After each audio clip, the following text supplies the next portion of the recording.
Ha ha ha.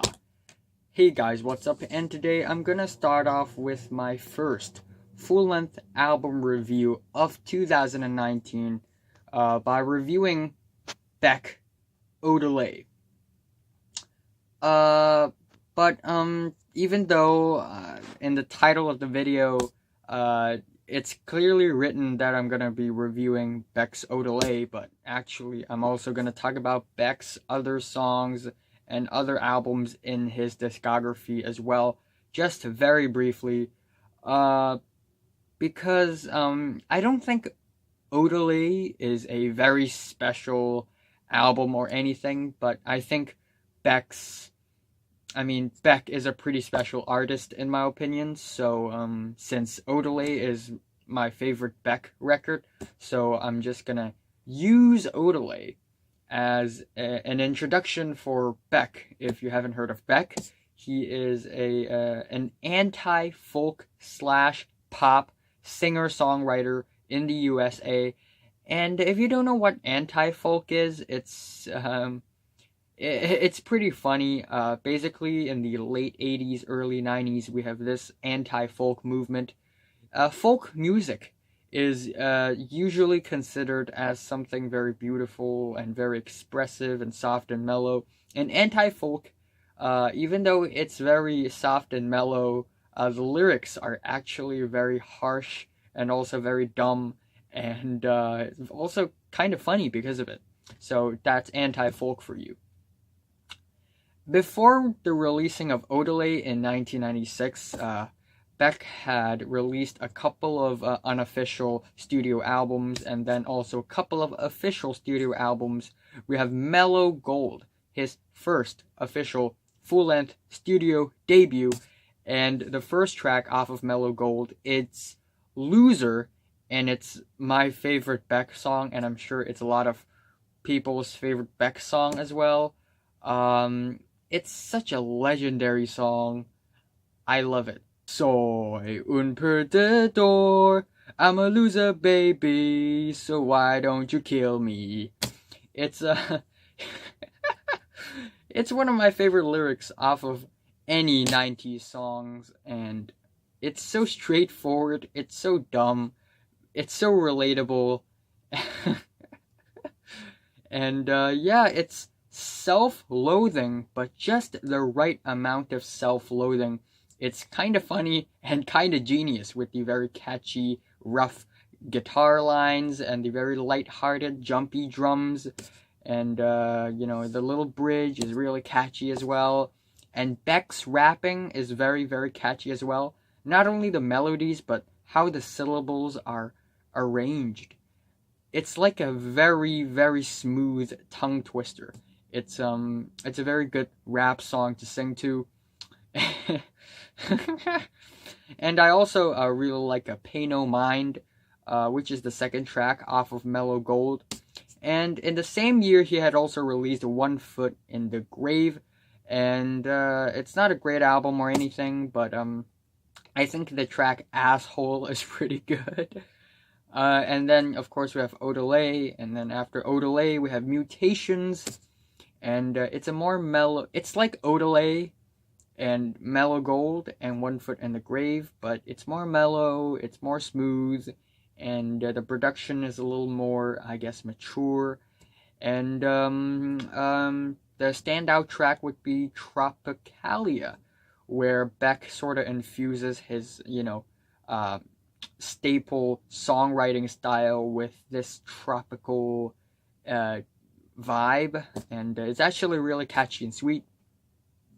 And then not too long after, we have Midnight Vultures, where it is almost the exact opposite of Mutations. It's wild, it's messy, it's nonsensical, it's whack, and it has this 60s party music feel to it, which is not everybody's cup of tea.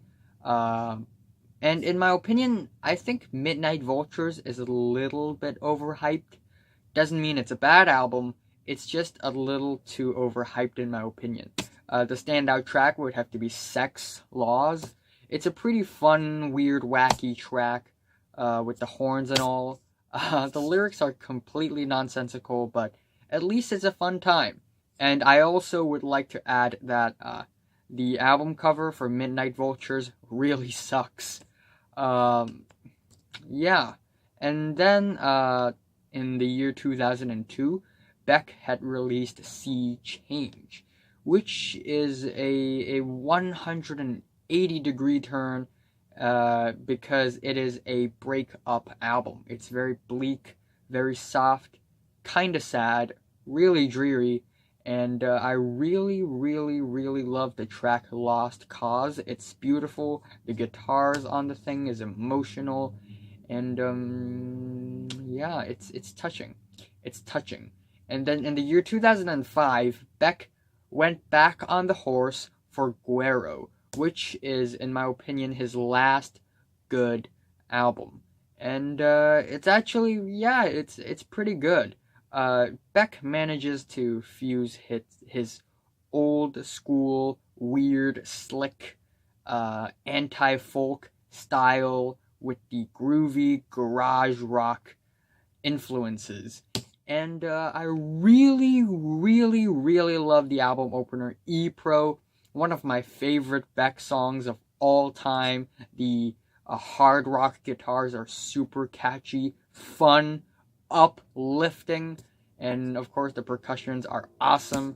And it's just really, really, really catchy song, and the music video is awesome-tastic. And other tracks on there like Black Tambourine is also really good. And then after that, Beck had released The Information, Modern Guilt, and then a while later, Morning Phase, which is another really mellow and soft album, very folky, very airy, spacey, and I don't really care for it. And then just very recently, Colors, which is an album that I don't care for at all. It's a very poppy album. Beck had completely turned to pop. And yeah, that's basically Beck's discography right there. 1, 2, 3, 4, 5, 6, 7, 8, 9, 10, 11, 12, 13 albums. Yeah. Anyway, the main focus of this video is going to be Odelay, and there are many reasons why I think this is Beck's best record. Yeah, I'm just gonna go through the track list, and by the way, I will not put song clips in my reviews ever again, because no matter if it's a second long or a minute long, no matter if it's distorted, an octave high, no matter if the pitch was changed, no matter if it's distorted or bass boosted or layered with other audio, it's still gonna get copyright claimed. So you know what? No more song clips from now on until the day I die. The album opener is Devil's Haircut, which is a very, very strong start for the album. I really like the fun, rough guitar line. The vocals are super charismatic and cool. And I just like how when Beck sings, his vocal range is just so minimal. And it just makes him such a cool person.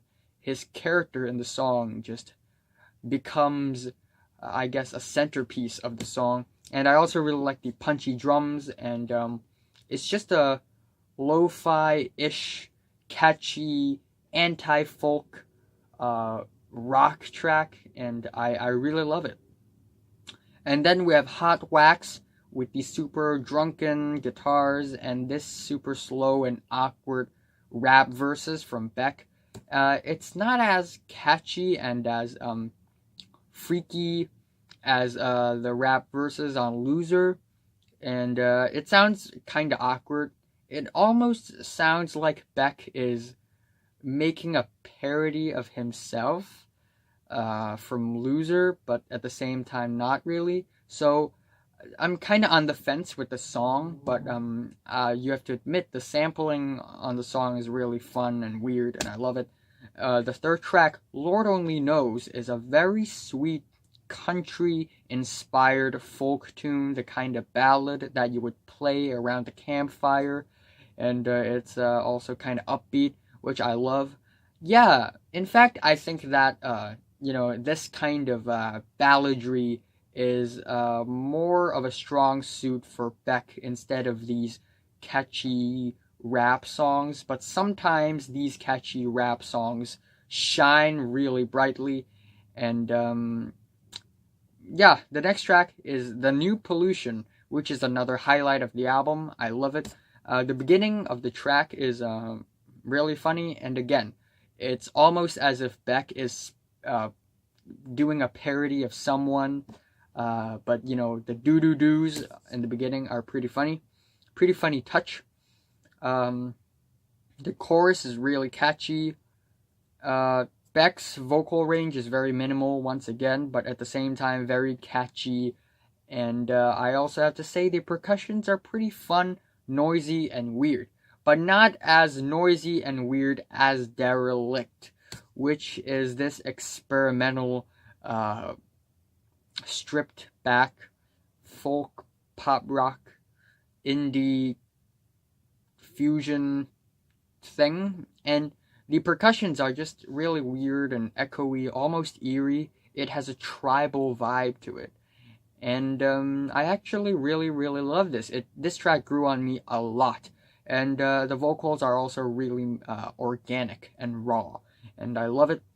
Then we have a Novocaine, which is a very whack, messy, overblown, unorthodox rap, rock, folk, fusion mix.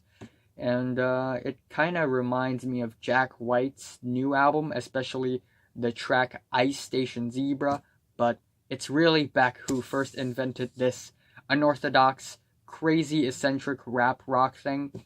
And even though I'm not a huge fan of how the song sounds, I still appreciate it. I still appreciate Beck for, I guess, being such ballsy. And then we have Jackass. Oh yeah, I love this song. It's a sweet and endearing folk song. It's and Beck sort of uses his lower register for the song, and I think it just makes the song extra more soothing and calm and peaceful. And the song title is Jackass. It's so funny. And yeah, what else can I say? The next track is titled Where It's At, and it is the big single for the album. The beginning of the track are these mellow synths that reminds me of the beginning of Pink Floyd's Sheep. But this track is extra cute and funny. And then we have Beck slowly rapping again, almost awkwardly. But this time, his rap verses are backed with these driving guitar lines and these light-hearted drums. And it just makes Beck's rap verses way more dynamic, charismatic, and catchy. And I also really like the robotic vocals being put in the chorus and the last line of the chorus. The disc scratches are also a pretty nice touch of the song that makes it extra funny. And yeah, it's a very, very fun, catchy tune that I'm sure everyone can sing along to. Where it's at, I got 2 turntables and a microphone. Where it's at, yeah, I love it. I love it. And then we have Minus, which is essentially a grunge rock track, heavily inspired by Nirvana because it's the 90s and Nirvana is a huge thing. But it's instead of a really, I guess, harsh and angsty grunge rock track, it's actually pretty freaky and animated here. So yeah, it's like Beck's take on the angsty teenage grunge rock movement, and it's not bad. It's not bad at all, and it grows on you. Another highlight would be Sissyneck. The beginning of the track are essentially whistles, and then later on in the track we have these verses and choruses that are super country. And again, it sounds almost as if Beck is doing a parody of the 90s country music scene. But it's at the same time it still feels like a really well written, well produced, folk rock mix. The bass line is super slick on this track as well. And I also really like the bass line on the next track, Readymade, which is a very stripped back song with the very minimalistic percussions, and again, a very simplistic but infectious bass line, and Beck singing in a very chill and charismatic way. It's a very laid back track, and it grows on you. Again, it grows on you. Up next, it's High Five, Rock the Catskills. And it's a really weird experimental track where Beck puts this scratchy 90s, almost West Coast hip-hop beat over with some crazy, messy percussions, guitars, and some vocals slapped on top as well. It's really messy. I'm not a huge fan of it, but again, I still have to give credit for Beck for being this ballsy and weird. And then, for some weird reason, the second last track is titled Ramshackle, and it's 7.5 minutes long, and it's a super soothing, peaceful, and calm ballad. The vocal harmonies on the track is actually really pretty, and it's super soft and mellow, almost sad, but then not quite. And then, but you know, it's not a calm, soothing ballad for the entire 7.5 minutes. It ended at around the 4-minute mark, and then we get a very long silence, and then for some reason we get this weird beepy bloopy ending, which transitions onto the last track, Disco Box, which sounds similar to High Five, Rock the Catskills, but with some nice, almost saloon goodbye pianos. And I'm not saying that it's a great track, but I'm not that disappointed at the way the album ends. I guess I can put it that way. So yeah, Beck is or was a really special artist back then in the 90s. In his earlier songs and his discography, usually we would get these slick, crispy bass lines, wiry, funny guitars, skippy, lighthearted percussions, and we also get the vocal range of Beck being very minimal and Beck's vocals being very chill, and that is also why Beck's persona and character being developed on his early songs are just so charismatic, and very often it sounds like Beck is doing a parody of someone, no matter if it's himself or someone else or some musical style or trend, and it usually comes off as pretty funny, pretty wacky, pretty weird, pretty freaky, pretty eccentric, and yeah, Beck is almost sonically portrayed as this outlaw from society, which is one of the reasons why I love Beck's persona. Why is it so noisy outside? So, my favorite track here is Where It's At, and my least favorite is High Five, Rock the Catskills. Yeah. I'm kind of feeling an 8 out of 10 for Beck's Odelay with an exclamation mark. So, have you listened to Beck's Odelay or his entire discography? From 1 to 10, how much did you rate it or them? Like if you like it, and subscribe if you want more. And up next, I'm gonna be reviewing Daft Punk's Discovery. Or maybe I'm gonna review LCD Sound System. Depends on my mood. Subscribe if you want more, and thanks for watching. Thank you very much. Seriously.